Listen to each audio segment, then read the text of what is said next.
अस्सलाम वालेकुम वरहमतुल्लाहि वबरकातुहू। तो आज आपको एजुकेशन बोर्ड की जानिब से इल्म मंतिक का तारुफ करवाया जाएगा। क्या कभी आपने सोचा है कि दो लोग एक ही बात को सुनकर मुख्तलिफ नतीजा क्यों निकालते हैं? या एक दलील एक शख्स को कायल कर देती है और दूसरे को उलझा देती है? क्या सोचने का भी कोई उसूल होता है? क्या अक्ल को तरतीब देना सिखाया जा सकता है? तो जवाब में हाँ ही आएगा और इसी का नाम है मंतिक। मंतिक कोई खुश्क मुश्किल या बेरो इल्म नहीं, बल्कि यह सोचने का फ़न है, एक ऐसा फ़न जो हक को बातिल से अलग करना सिखाता है, सही दलील को झूठे दावे से छांटना सिखाता है। आइए आज से हम मंतिक को समझने का सफ़र शुरू करते हैं। एक ऐसा सफ़र जो अक्ल की दुनिया में रोशनी बिखेरता है। फ़र्ज़ करें आप अपने दोस्त से बहस कर रहे हैं। आप कहते हैं कुरान हर सवाल का जवाब देता है। वो कहता है साबित करो कि कुरान हर सवाल का जवाब देता है।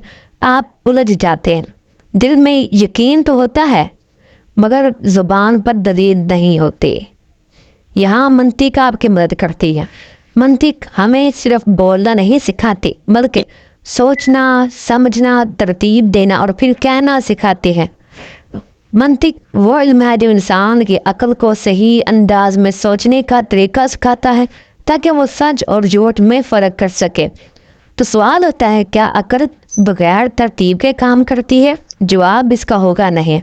जब तक हम अक्ल को उसूलों के तहत ना लाएं, हम सही नतीजे पर नहीं पहुंच सकते।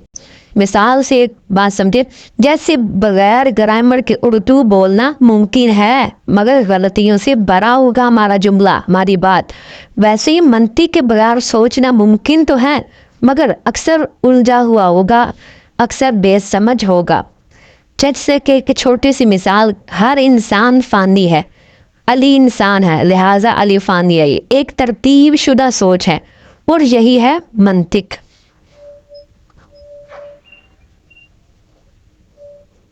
कभी आपने सोचा कि इंसान और जानवर में फ़र्क क्या है?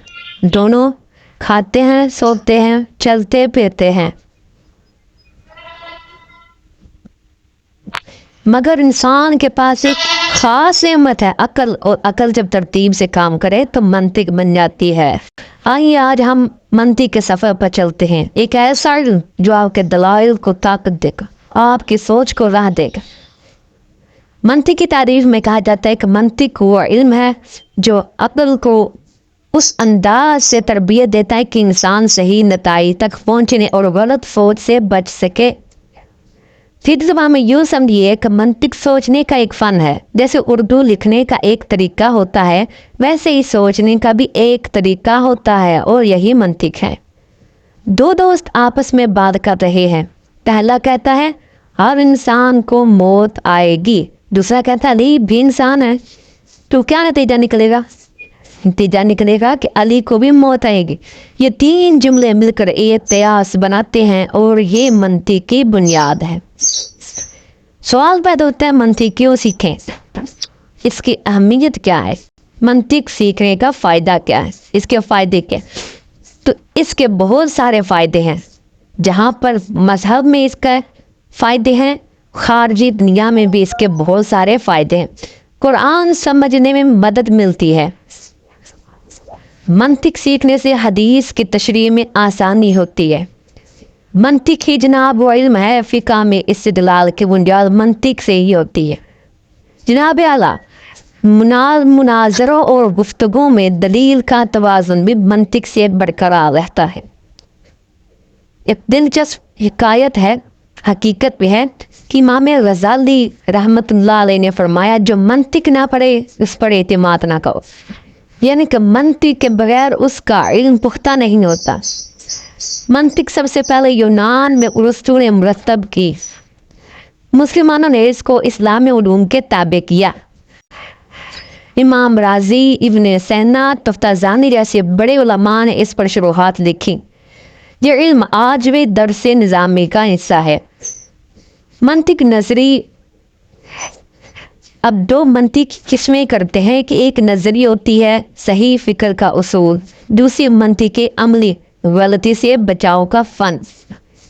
جیسے ایک ڈاکٹر بیماری کی پہچان اور علاج جانتا ہے، ویسے منطق ہمیں فکری بیماریوں سے بچنے کا طریقہ سکھاتی ہے۔ تصور کہتے ہیں کسی چیز کا خیال، جو چیز آپ کے ذہن میں آتی ہے اسے تصور کہتے ہیں۔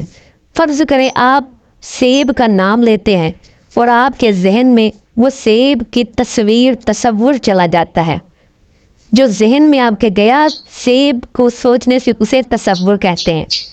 تصدیق کسی بات کو ماننا یا رد کرنا۔ کوئی کہتا ہے آپ کمرے میں بیٹھے ہیں، کوئی باہر سے آدمی آتا ہے، وہ آپ کو کہتا ہے کہ باہر بارش ہو رہی ہے۔ اگر آپ اس بات کو مانیں گے یا نہیں مانیں گے، رد کریں گے، تو اسے تصدیق کہتے ہیں۔ قیاس کہتے ہیں دو باتوں سے تیسری بات نکالنا۔ علی تمام انسان مر جائیں گے، علی بھی انسان ہے۔ اب جو نتیجہ نکلے گا تیسری بات اسے قیاس کر۔ مقدمہ قیاس کا جز ہوتا ہے۔ قیاس کے اندر جو مقدمات ہوتے ہیں، جو اجزاء ہوتے ہیں، ان میں سے ایک جز مقدمہ ہوتا ہے۔ نتیجہ جو ہم قیاس کو ملا کر ایک نتیجہ اخذ کرتے ہیں، نتیجہ نکالتے ہیں، ایک بات تیسرا جملہ نکالتے ہیں، اسے نتیجہ کہتے ہیں۔ جیسے کہ ہر طالب علم محنت کرتا ہے، علی طالب علم ہے، لہذا نتیجہ کہے گا علی محنت کرتا ہے۔ جو پچھلے دو جملوں سے نکلا اسے نتیجہ کہتے ہیں۔ تو دوستو یہ تھا منطق کا تعارف، ایک علم جو آپ کو صرف پڑھنے نہیں سمجھنے اور سمجھانے کے قابل بناتا ہے۔ اب آپ سے سوال، آپ نے آج کیا نیا سیکھا؟ کمنٹ میں ضرور بتائیں۔ ویڈیو پسند آئے تو لائک، شیئر اور سبسکرائب کرنا نہ بھولیں۔ اگلی ویڈیو میں ہم منطق کے اقسام پڑھیں گے، یا اگلی ویڈیو میں آپ کیا پڑھنا چاہیں گے آپ بتا سکتے ہیں۔